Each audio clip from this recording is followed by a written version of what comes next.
Alright guys, good evening. Happy Monday night to you all. Those of you who are watching Raw, I have it on the background during the stream, but it is time that after my very busy, crazy past week or two I have had for sure, I sit down and I do a developing story talking about probably the biggest story in wrestling from this past week. And I chose, of course, to go live. Hopefully some people will join me live. If not, that is okay. But I'm going to get my thoughts out about this really quick here. Well, I should say really quick. If we get some people in the live chat to do a discussion, cool. If not, completely fine. I know the story is like a week old now. I had no time really to talk about it, but I thought, hey, to be safe, go live and see if anybody else wants to discuss it with me as well. And again, I apologize. It's just, I'm an engaged man now. I have a lot of planning to do for the next year or so until my wedding. I'm just very busy, guys, but I ain't going anywhere, but there's going to be some spurts where I don't post content for like 10 days or so. It's going to happen, but I'm still here. But let's talk about this topic. What is going on, guys? This is the Club of the Man 1993. We are here live for this special live stream. A developing story, as I call this. As, of course, it's still going on right now. And the speculations are, of course, as to whether, if not, these two will leave or not. I think one is staying, but it's possible, I think one, it could be on their way out as well. We'll have things to talk about. I'm going to read a couple of articles, two really, that I read, and the rumors that I'm hearing also as well. And we'll, of course, go from there and discuss. We do have one person in the live chat, Tyler, saying hi. Sasha lost her small and don't want to lose to Ronda again like last year before SummerSlam. I get what you mean, of course, with that, of course. I definitely, do have my thoughts, of course, on Sasha Banks, that I will say. I will say, of course, I do completely understand, why these women did what they did. Although I personally feel like that it would not have been done if both of them would have done it if one didn't do it, I feel like. In my opinion. We got Mark. What's going on, Mark? Thank you for joining live, buddy. So, let's roll in. Let's talk about this and see what, of course, we have to say. So, here's the story. Last Monday on Raw, the May 16th, 2022 edition of Raw, the main event was supposed to be a six-pack challenge between Asuka, Becky Lynch, Sasha Banks, Naomi, Doudrop, and Nikki A.S.H. Nikki A.S.H. I thought she was beginning a new gimmick, but apparently I guess not. I do not know. But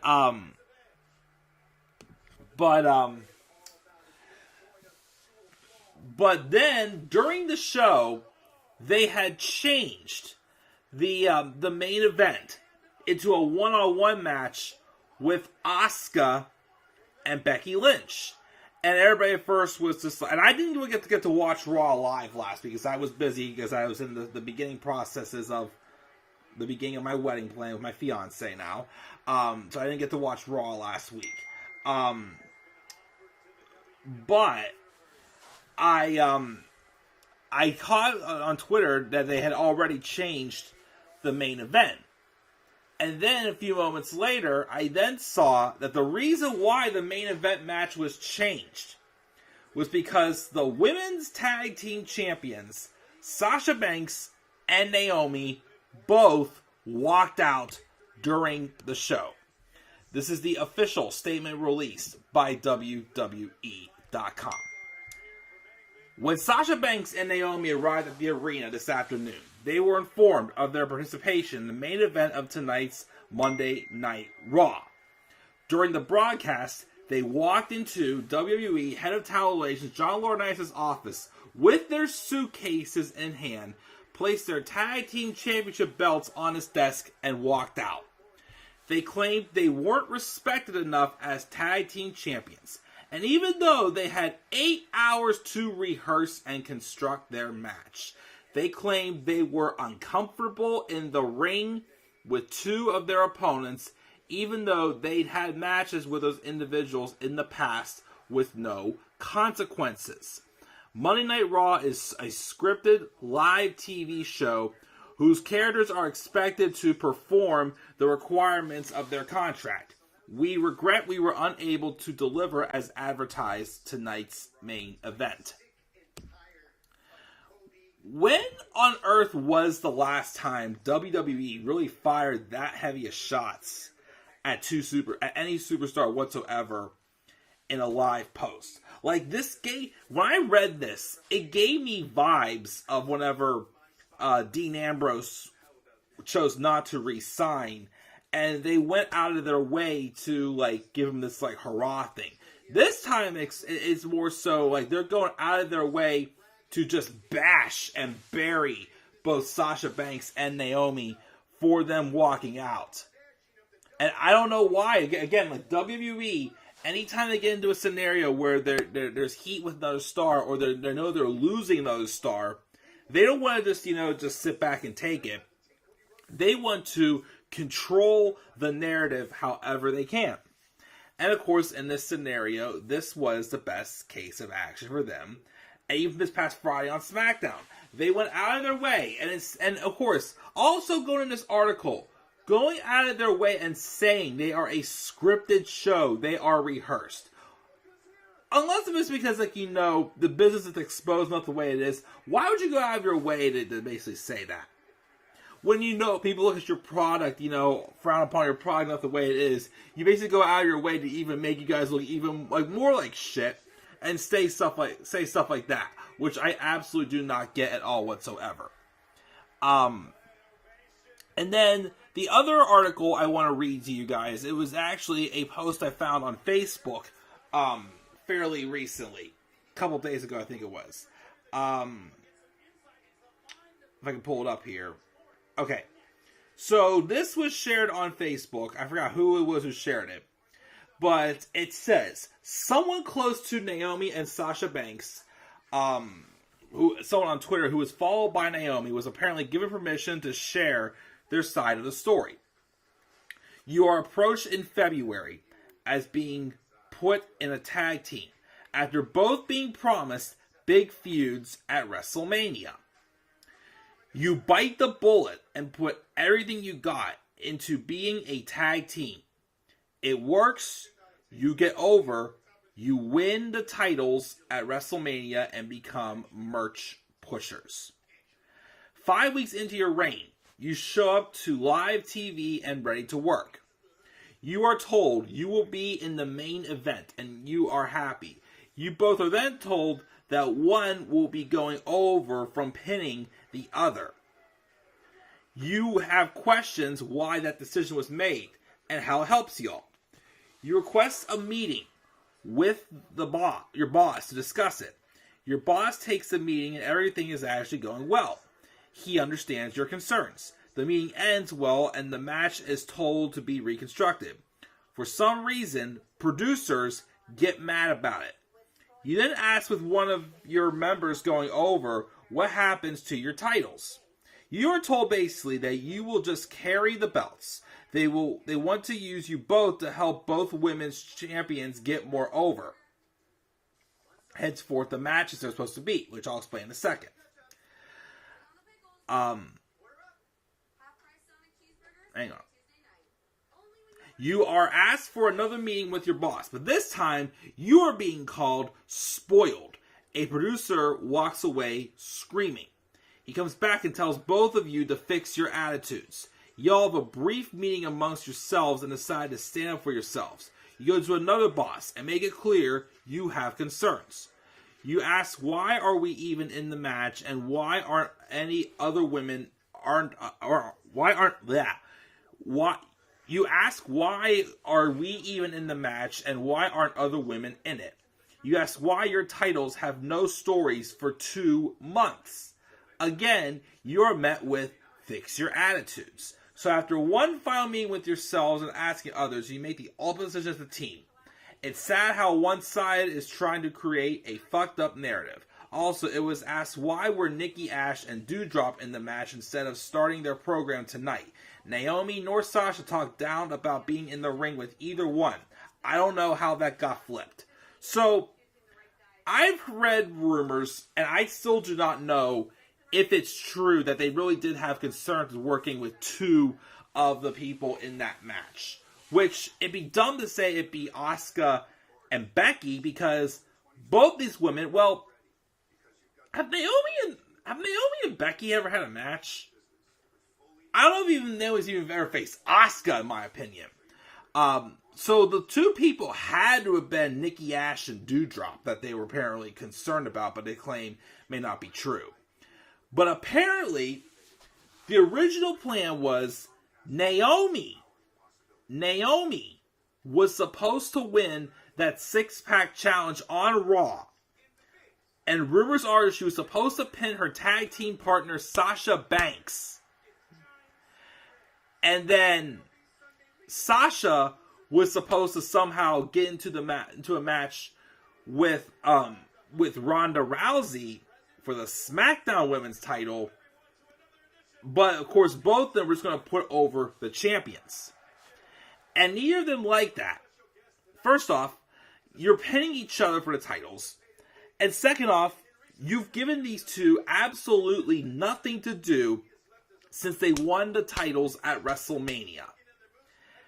And it's just like all other women's tag champions. These titles are literally nothing. They mean absolutely nothing. And they came out on, and they have Michael Cole on SmackDown this past Friday announce, and basically they had Vince McMahon. He had Vince McMahon in his ear, basically having told him to bash Sasha Banks and Naomi. They've been suspended indefinitely, stripped of the women's tag titles, and there'll be a tournament to crown new WWE Women's Tag Team Champions.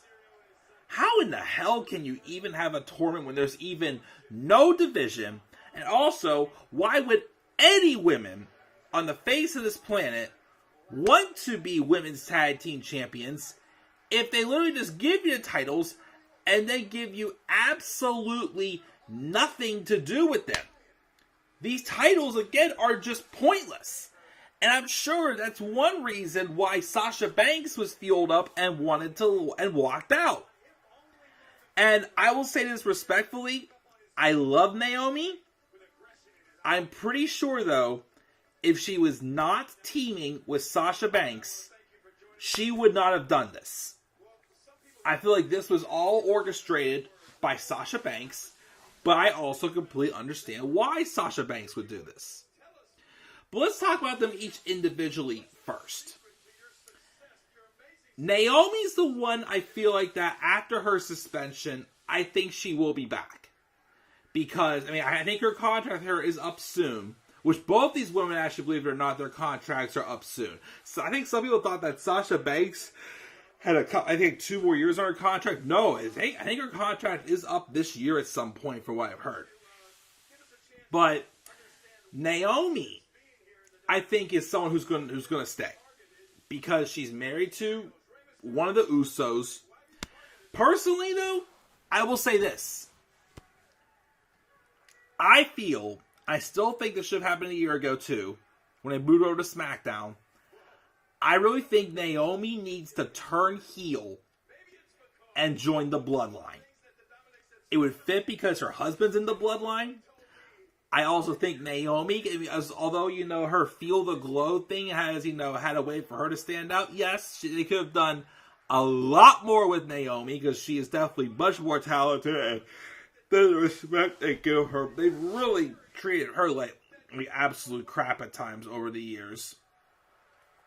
But I gotta be real. Not only does Naomi need something fresh to do, the Bloodline, I think, also needs something a little fresh to do. Because, let's face it, ever since Roman Reigns won both titles at WrestleMania, they're acting like he has nobody else to fight. He didn't have a title. He hasn't defended a title at all since he won it at WrestleMania 32. 38. 38. Sorry, WrestleMania 38 when he won the title versus title match. They have nothing for him. And the Usos, as much as I love the Usos, the problem I got with is the story is Roman Reigns is basically telling them to, do the dirty work, and he has to clean up the mess that the Usos make when they can't achieve it. The problem is, though, is almost every time, the Usos always seem to lose. So I'm at a point in times where I think, why is Roman Reigns still trusting his cousins if they can't do the job done, and if he always has to clean up their messes? This past Friday on SmackDown, in the title unification match, he had helped the Usos win again. So if he has to keep helping them, why does he still trust them? With Naomi involved, not only will it involve like a women's storyline for the Bloodline, but it will also, in my opinion, give something fresh for the Bloodline. Like, they could have Naomi win the women's title, and that's how they get all the gold. If they somehow want to unify the women's championships with Naomi, I'm for that. So, even though she's been suspended indefinitely, I know her contract is close to being up. With her being, having her connections with Roman Reigns and the Usos, I think Naomi is going to be okay. Sasha Banks. Let's talk about Sasha Banks. So, the thing is, this with Sasha, this isn't the first time she's walked out. This is the second time she has walked out. With good reasons why. I have slowly, especially this past week, viewed Sasha Banks as somewhat of another CM Punk. I also want to kind of compare Sasha Banks to the Revival as her reasons as to why she's walking away, despite the fact that she's been given quite a bit, especially in the last couple of years since she almost left the first time in 2019. Even though it hasn't been a perfect run there, because I feel like they could have gone a different direction with her feud and extended with her feud with with Bayley. Should have been a longer term feud rather than just a Hell in a Cell match. This also ties into my video I did recently involving how ego can be a good thing. And the biggest reason why I said ego can be a good thing is because there's not many people in the wrestling business, mainly in the WWE, they're out there and they tell the story that they are driven to be the best. A lot of them just feel like they're just there for a paycheck. CM Punk, why do I compare Sasha Banks to CM Punk? CM Punk got a lot in WWE.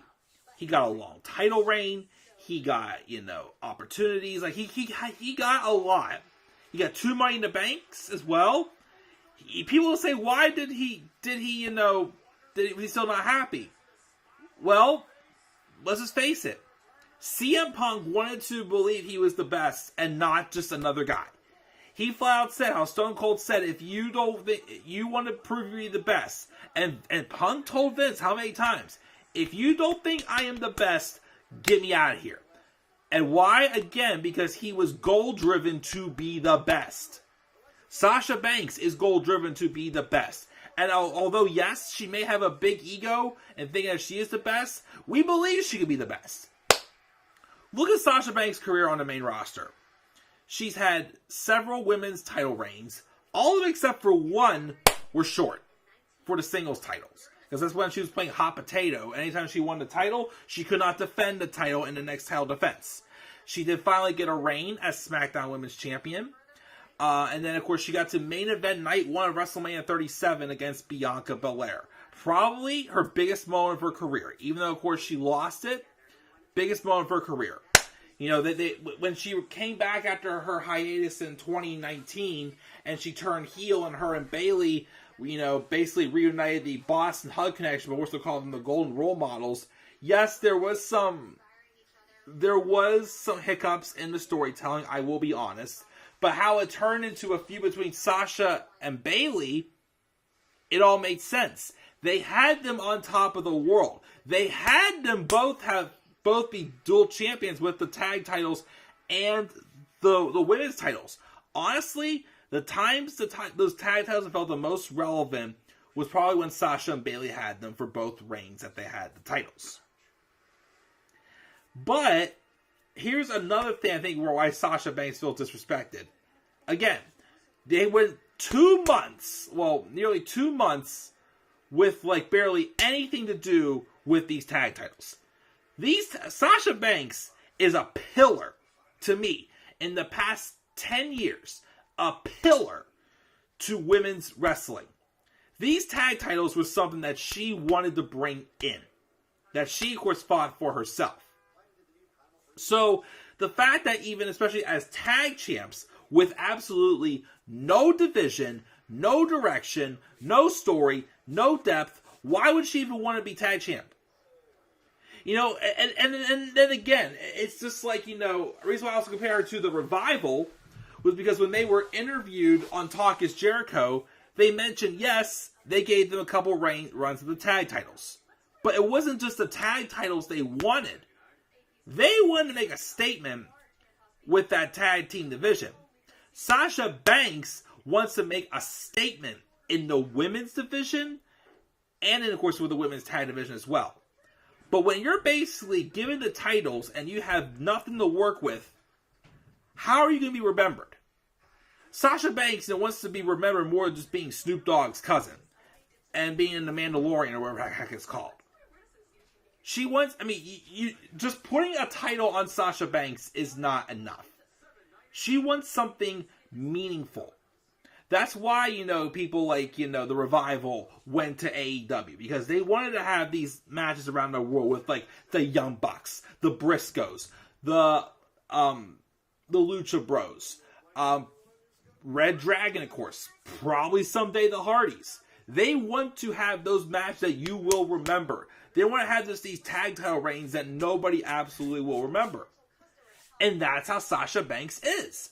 Sasha Banks was rumored to have been able to be the one to originally face Charlotte Flair at WrestleMania 38. Until Ronda came back. Sasha had to take a back seat to Ronda Rousey.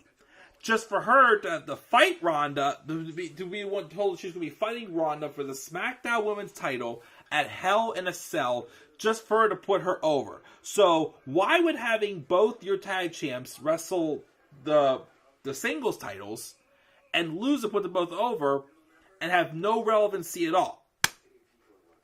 So, like I said, I get back to my ego video. Sasha Banks has a good ego. She believes she's the best, and she doesn't want to settle for just, you know, a strap being put on the shoulder. Because let's face it, I'm sure the wrestlers realize too, these titles anymore feel like they mean absolutely nothing. Because they do nothing with them. Like Ricochet, Intercontinental Champion since February? What's he done? He didn't even get a match at WrestleMania. Same with Finn Balor's United States Champion. And now Austin Theory's Champion, I've barely seen much of him doing anything at all either. So, what's the point of being a champion if you're literally getting nothing to work with? At this point, they're just props. And Sasha Banks does not want to hold a title if it's just a prop.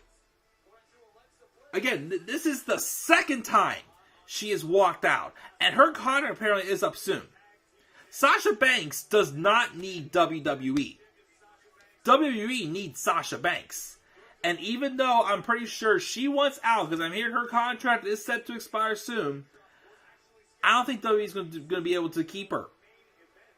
I mean, they could try to freeze her contract if she does nothing. She's been, of course, indefinitely suspended and stripped from the titles along with Naomi. If it's a second time you've walked out, I don't see at all how Sasha Banks could come back after this. So, like I said, I completely support the reasons why both these women walked out. Like I said, I more so agree, though, that Naomi only did because her tag partner did. Because Naomi has a little bit more of a cushion. Sasha Banks does not. And, of course, when your boss is going out of the way on live TV to basically bury you on live TV like they did on SmackDown, which I was just appalled when they did that, there's no way that Sasha Banks would want to come back from that. It just shows firmly that Sasha Banks is not happy in WWE. And I don't blame her. Again, you can give them all the titles you want, but if your reigns are meaningless and they've done absolutely nothing, then again, why be there? Why be the champion? Why not go somewhere else where you're going to be made relevant with the title? Where you're going to be able to put on a performance people are going to remember you for? You may be champion, but if the reign is not memorable, why do people remember it? And if they do remember it, it's because they're laughing at how pitiful it was. And most of the time, it's not the talent's fault. But that's just the way it is. Sasha Banks does not want to be footnotes. She does not want to be, just like, someone that they only put you in the business because they need you there. Like another Braun Strowman. As I always say, Braun Strowman in WWE was literally only used in the spots when they needed him to be in the spots. Not when the fans wanted him to be on top, when the WWE needed him to be on top. And again, Sasha Banks she wants to not just be on top, she wants to be noticed up top. So if you're going to give her a title and do nothing with it, that's not enough. It's a show anymore with Sasha Banks, The Revival, CM Punk. Putting the title on you is not enough. If you believe you are the very best and you fight to be the very best, people are going to get behind you. Sasha Banks is not going to settle for half-ass booking, which is why she's done what she does. She's done. So like I said, I think Naomi will be back. I don't think Sasha's going to be back. They may try to freeze her contract so that way, she won't get released. But I'm sure after a while, WWE will do what they did with Pac. Realize, fine, there's nothing we can do to keep you to stay. That's it, basically. So we'll have to wait and see. But again, I support their decision, and that's my thoughts on Sasha and Naomi.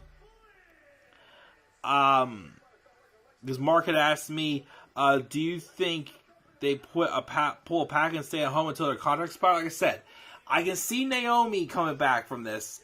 I can't see Sasha. I think Sasha will let her contract expire, even though they'll try to freeze her probably first to prevent her from leaving. But she will be of course, being, scouted out by AEW instantly when she leaves. And get rid of these women's tag titles. Exactly. But, that's basically all I gotta say. I mean, I said my part. If you guys have anything to say, make sure you throw us down in the comment section below. And as always, be sure to slap a like on the video. Subscribe for more content on my channel. Follow me on Twitter as well, at DemandAirboy93. Until then, guys, I'm checking out. I'll catch you all later. Have a great rest of your night. Peace out, everybody.